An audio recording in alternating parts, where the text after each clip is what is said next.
Hey everybody, this is Mr. Hardcore Mode where nothing is easy. Warriors and wenches, how y'all doing? We have another hard rant for you today. This one into Dungeons and Dragons. You know my take on Dungeons and Dragons, the video game. Whereas when it comes to Dungeons and Dragons, the tabletop, these things are exclusive for one another. Obviously, I enjoy Baldur's Gate. Obviously, I enjoy other video games that have the tabletop D&D aesthetic. Even KOTOR has a little bit of it as well. Anything that revolves around a dice roll in a video game, Baldur's Gate 3, even Neverwinter, all these games, all these old school games, even the new one, Baldur's Gate 3, all these games that I've enjoyed, even Pathfinder, but that's like something else that's not pertaining to D&D, but it's, you know, it branches from that. I enjoy those games, but when it comes to the bigwigs of Dungeons and Dragons, Wizards of the Coast, that is a whole different ball game. Dungeons and Dragons, when it comes to their tabletop and their whole website, is a completely different ball game. When it comes to Baldur's Gate 3, the only thing that they prop up in Baldur's Gate 3 is pretty much Asterion being gay and anything that's pertaining to like something where it's modern. You know, when it touches on like, oh, who are you gonna romance? Who are you gonna kiss? So he's like, are you what are your pronouns? And I'm just like, this isn't D&D. This is not what we focus on.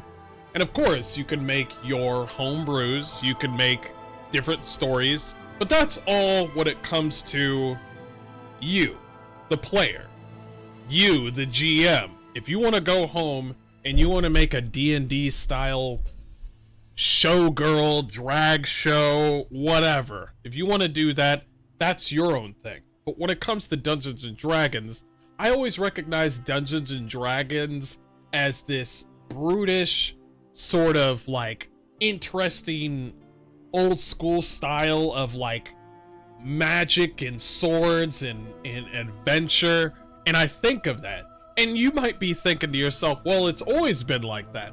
Well, not with D&D. Let me show you right now. This is what you're seeing on the screen. This is from their own Twitter. The life of a showgirl. What is this about? We got some gay Arab underneath there, hiding from the creepy black lady that looks crazy as fuck. And I don't want these girls to show us anything. This looks like virtue signaling 101. That's all this is. It like when somebody wants to see my game, they should be seeing the game. They shouldn't be seeing the game with a whole bunch of like microtransactions on it and the characters look like they're all from, you know, from Christmas Town or Halloween, and all the characters just look like you should be showing your game. That's pretty much it. Like, if they want to do drawings on the side, that's fine. You need to show us your product. And when I look at their website, this right here,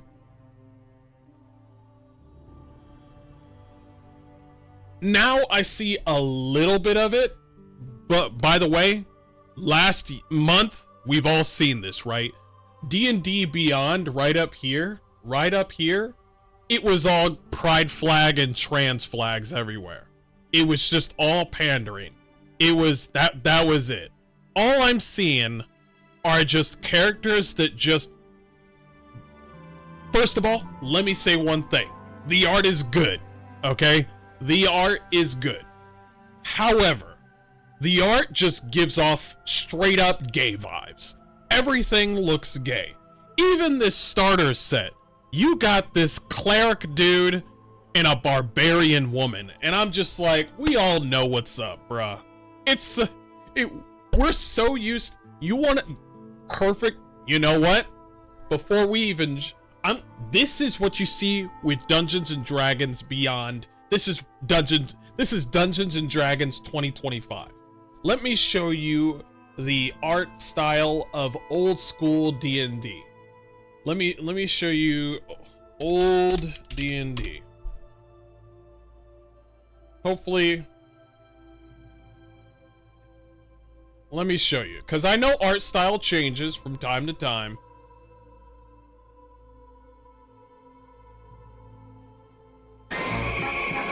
Oh, that's amazing.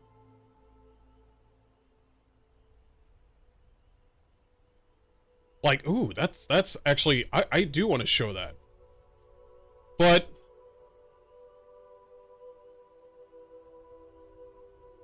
let's see. Perfect. I'll show this. Here's old school D&D. Now, this is the old master set right here. Look at the cool art. Barbarian dude up against the dragon on his own. Those are some old ass dice. Look at the art style. Like, I think this is from a TV show, animated series. Look at the style of art. Like, I know that's the animated series, but look, it has this sort of interesting mythological, like, look at this. Wow, neat. Give me a break. I don't like this. Whoa! What's happening? Whoa! Where are we? Like, kids jump in here. Look out! Fighting dragons. Fear not, stranger. Barbarian, magician, thief, cavalier, and acrobat. I don't think that's an acrobat. I think that's a druid, but okay.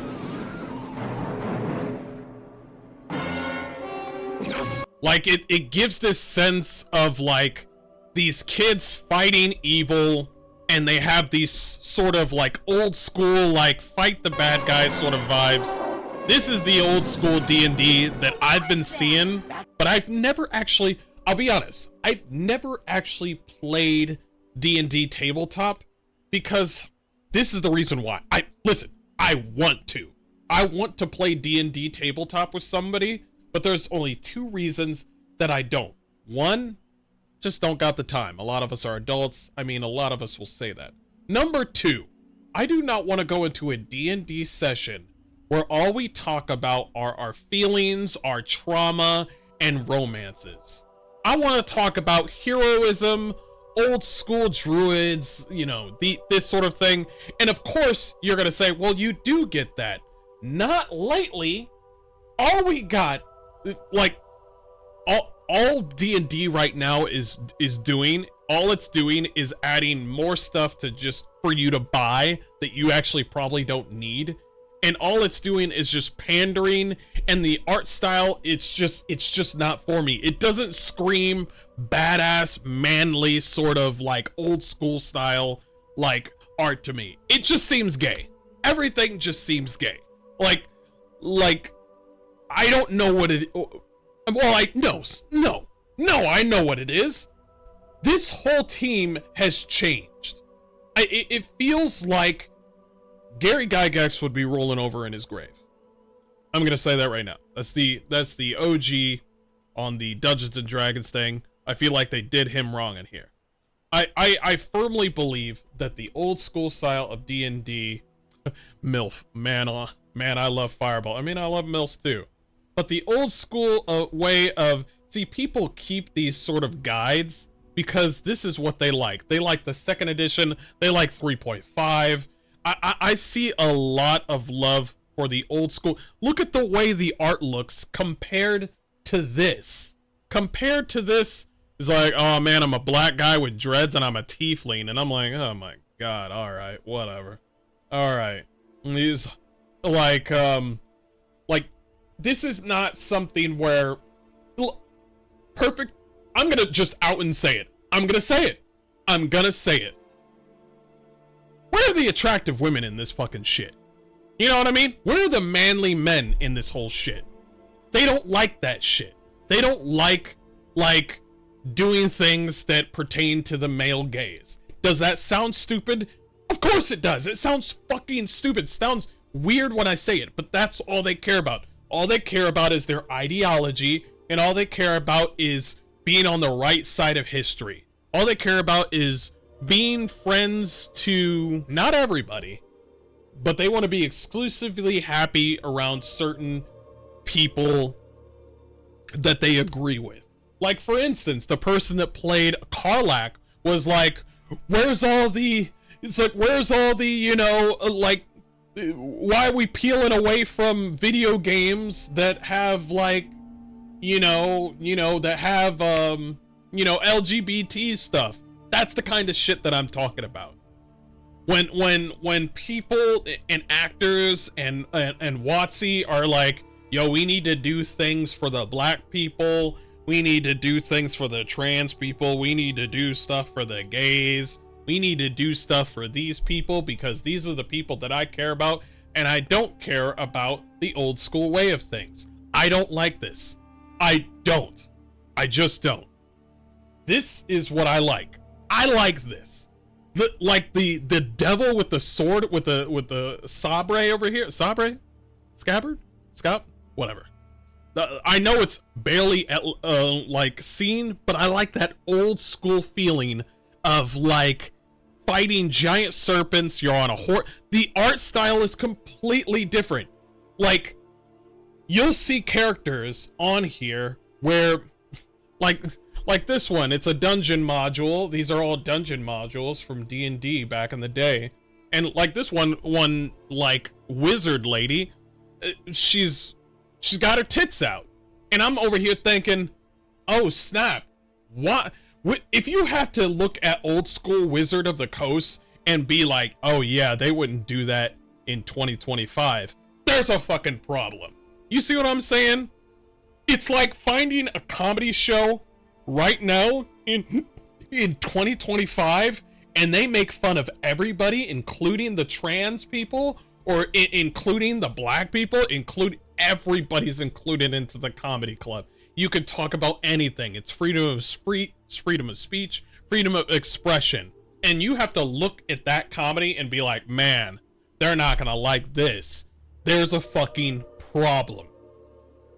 I'm always gonna say it loud and proud. I think 3.5. I can even talk like maybe even the 4th edition. No, I'm not gonna go to the 4th edition. 3.5 and back, I think I kind of like it more than the 5th edition lately. I think this old school style of player guides of the old school D&D is something that I truly am fascinated with. Hell, even Shadowdark, like that's this right here. That's it right there. This, if they have to look at this, this is from the 70s. If they have to look at this where it's a giant demon with a sabre and he's grabbing a woman who's in scantily clothed clothing, and they gotta be like, it's appealing to the male gaze, then we have a problem. Look what we got back here. We got a woman with full armor on, but she's a wizard, and I'm just like, wow.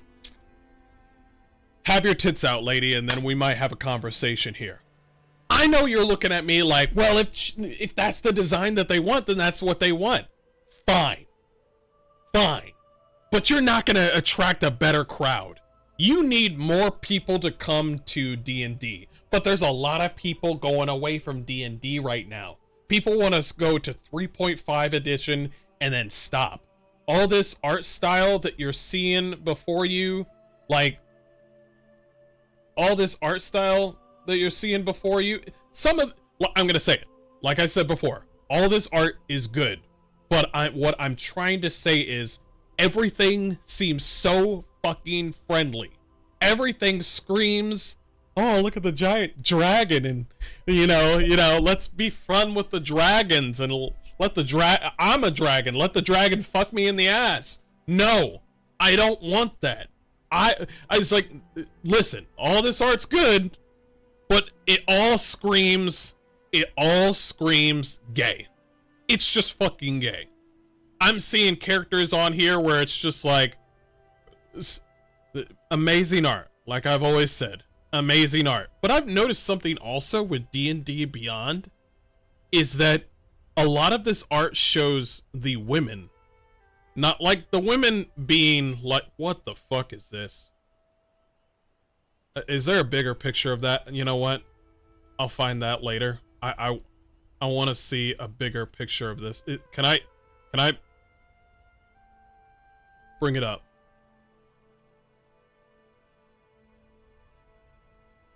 That's a woman? What's with the chest? You know what I mean? That art's fine. This art is really good. See, this art is really nice. Whoever did this art, really good job. Really good job. All this art is good. Some of it speaks to me. Like, beautiful designs, but there are some art on here where it's just like, let's put some Mexican orcs. And I'm like, Mexican orcs? Like, everybody knows that orcs are supposed to be evil and bad, but they're not anymore. As a matter of fact, didn't they get rid of, like, half-elves? Didn't they change them in some way? 74? No wonder fucking what. You know what? We're gonna look at their stocks right now. Because I feel like I'm going crazy.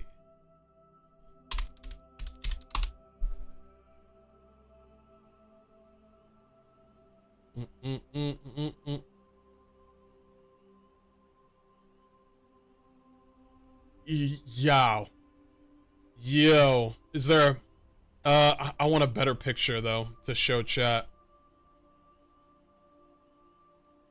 because they won't show it.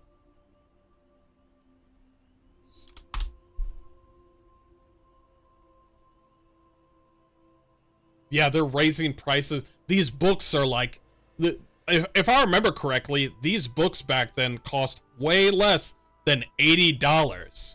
Way less than $80. So I appreciate some of this art. Like that's good. The stocks are low. Yeah, it's very low. But what I'm noticing is a pattern. Is that they keep on changing. One thing that they have been doing is they keep on changing the lore with Dungeons and Dragons. They're also changing certain terminologies with Dungeons and Dragons. Like, they're not calling them races anymore. They're now species. Well, as a matter of fact, I would like it if somebody told me, let's see, let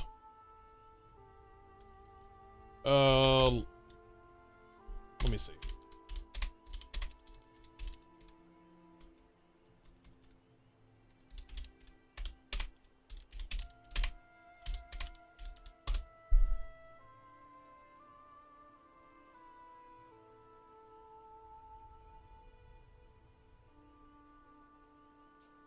Oh, thank you. Man, sometimes I love AI. Alright, let's read this together.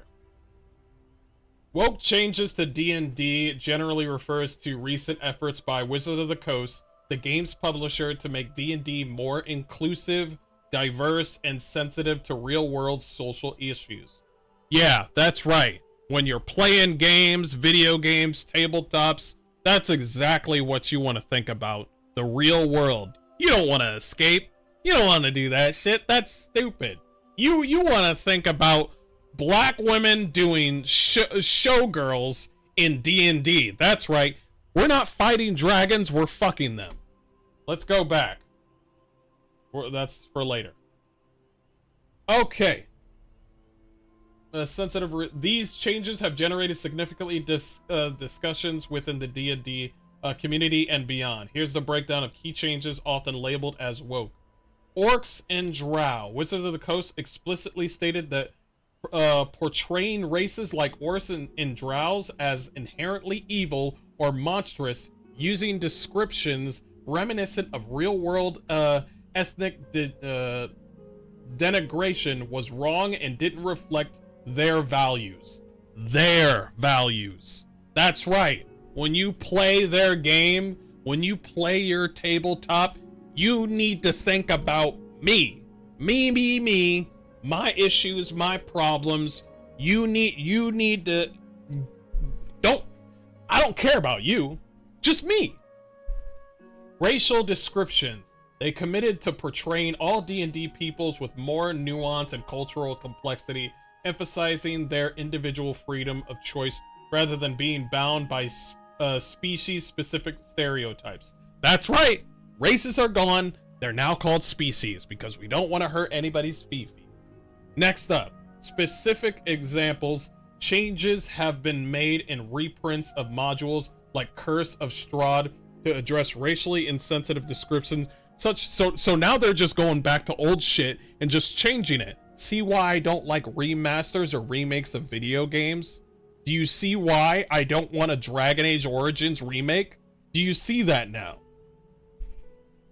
Let me read it again. Changes have been made in reprints of modules like Curse of the Strahd to address racially insensitive descriptions, such as the depiction of Vistani, according to Polygon. They've also used Romani consultants to portray the Vistani more respectfully in upcoming content. Nigga, there is no Rome in fucking Faerun. That's why they weren't trying to be full on Rome in Faerun. They were just trying to do their own thing. Now you're just like, oh, listen, if you're gonna put something that's related to Indians or Mexicans or a little bit of culture from those two, you need to put all of those you need to put all the culture from Mexico, all that culture from all these different ethnics. You can't just sprinkle a little bit in there. We need to talk to the Mexicans and then they'll tell us what we need to put in the game. Unbelievable. This is what we want. Let me make it bigger. I apologize. Jesus, there's a lot. Ability scores and character creation. Shifting away from fixed racial ability scores. I fucking hate you, Watsy. I fucking hate you. I love that shit where if you're a fucking elf, you shoot that arrow like a motherfucker. Everybody knows if you see an elf, you know two things are gonna happen. One, magic shit. Two, you're fucking hot. In three, you're probably good with a bow and arrow. I know that's three. That's not two. Shut the fuck up. But yeah, that's the thing. By the way, I don't know why they keep on doing this, but everybody knows that elves are supposed to be portrayed as beautiful. Now they're trying to do this whole thing where like, not all the characters have to be for the male gaze. Ugh, that's part of their fucking lore. Oh my god, Anyway, WotC has been moving away from fixed ability score bonuses tied to specific races. Instead of offering more flexibility for the players to customize their character stats according to CBR. Fuck you, CBR. This aims to empower individual choices and break down the notion that certain species are inherently better suited for particular roles. This is why I like Larian Studios, because with Baldur's Gate 3, they kept that shit. They did.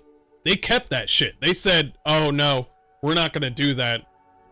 Certain characters are gonna be able to do certain things in the game. That's the conversation that they had. Especially with Sven Vinka, who brought everything into the table. Sven Vinka said, listen, orcs are gonna have extra strength.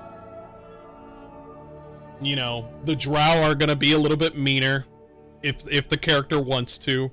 The drow are able to see in the dark. We're doing all these sort of things.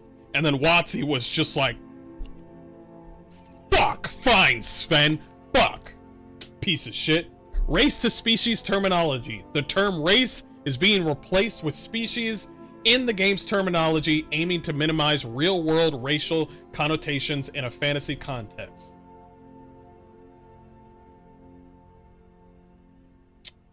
Inclusivity and safety tools. Fucking safety tools. Session 0. WotC encourages the use of Session 0, where players and dungeon masters collaboratively discuss expectations, boundaries, and potential triggers before starting a campaign. Is that the thing where they were like, if the GM has if the dungeon master has something in the game that they don't like slaves are in the story, they go, no way, sir, take those slaves out of that cool in a dark story. Let them be indentured, let them get paid. He's like, but they're slaves. I got a whole thing where you save the slaves and you send them back home. Get the slaves out of the fucking story now. Get Player safety tools. The game encourages implementing safety tools like the X card. See what I mean? The X card? Or other signals that allow players to comfortably stop the game if they feel uncomfortable or triggered by content. Good lord. Representation. WotC actively seeks diverse talent in its hiring practices. You know what that means? Are you a white man? Yes, I am. Get the fuck out of here. You're not getting a job here. I need that fat black lady that's behind you. It's like, oh, is this the place for Popeye's chicken? Fucking unbelievable. And creative teams to ensure the wider range of perspectives are reflected in D&D products. There's also been an increased focus on including LGBTQ+, there's always a fucking plus, characters and relationships in official D&D materials and lore. That's right, everybody. That's what we need right now. We need people scissoring and getting a doo-doo dick from a guy. That's what we want. No slaves over here, but for some odd reason, it smells like smut in this room. But they're getting paid, you know. But they're getting paid though. Arguments surrounding the changes. I would like this. Arguments that opponents argue these changes make D&D more welcoming. So this is what they believe. They argue these changes make D&D more welcoming and enjoyable for a broader range of players, reflecting the diversity of the real world. We don't want the real world. The people, the DM, the people that they play it with, they make that world. You, as a company of D&D tabletop, focus on the game. Do not come up to people and be like, listen, I know that you're trying to escape from life and have a really interesting story and play with your friends and have a little tabletop session, but you need to think about the deported Mexicans. That's what you need to do. So what we did was we made all the orcs Mexicans, and the orcs are not evil. They're actually nice people. You're welcome. You're welcome. Shamer Gunn, thank you for the follow. Much appreciated.